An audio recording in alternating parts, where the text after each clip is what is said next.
A short time ago I spoke to Professor Geoffrey Garrett, who's the CEO of the US Studies Centre at Sydney University. I asked him how he's reading the continuing deadlock. It was interesting. John Boehner, the Speaker of the House of Representatives, finally got his Republican colleagues to support his proposition, which is a $900 billion roughly increase in the debt ceiling, covered 100%, $900 billion by spending cuts, but it would only last for about 6 months, so you'd come back to this.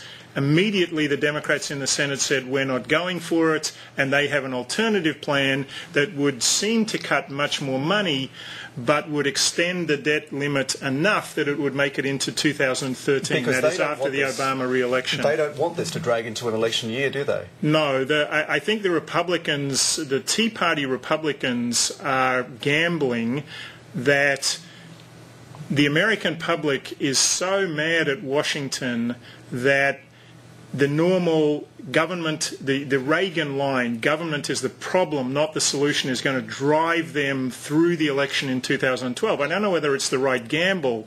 Some people think they're being irrational, but this irrationality is pretty smart actually, because they're putting Obama and the Democrats up against the wall, where the Democrats at the end of the day I think are going to have to accept a largely Republican plan so that the US doesn't default on its debt.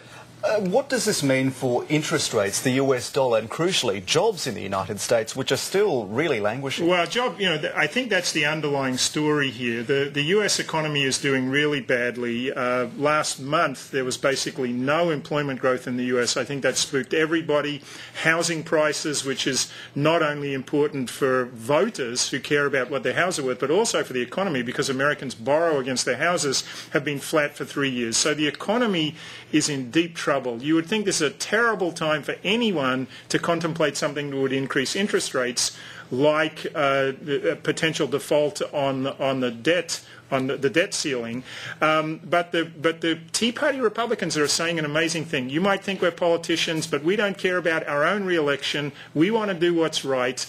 And doing what's right is to say enough's enough, no more big government in the US. The debate in Washington has been a lot about the longevity of this problem, that it may be resolved for 1-2 years. What happens beyond that? Well, in the long term, of course, the US does have a big problem, a problem that, for example, all the West European countries have and Australia has to a lesser extent, which is they've got an ageing population. So those pension liabilities and health care for retirees, those are big deals. But I think it's important to remember that the US debt ceiling crisis is a political crisis. In Europe, the Greek government owes 120% of GDP in debt, and if it wants to borrow more money, it has to pay a 10% interest rate. The US today only owes 70% public debt to GDP ratio and can borrow money at 2%. This is a political crisis, not a fiscal crisis in the US. And the political resolve seems to be that the country is simply not going to default on its debts. It's simply inconceivable. Well, that's certainly what Barack Obama and all the Democrats say, and the Tea Party Republicans are playing this game of chicken. In the game of chicken, we're running down the road, we're crashing into each other. The way that I convince you that I'm crazy is I throw the steering wheel out of the window, and that's what the Tea Party Republicans are saying.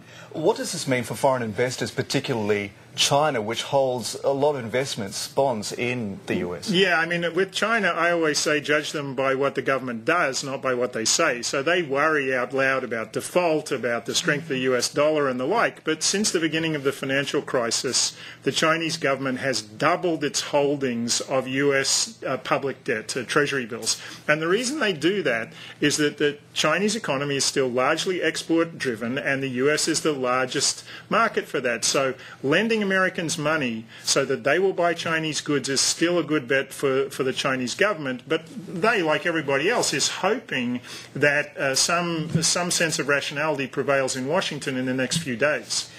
How do you see this playing out in terms of the perception in the American public of how Washington is treating this issue and running it so close to the line? Well, Barack Obama's not doing very well in the opinion polls, but Congress does even less well, and congressional Republicans are doing even less well.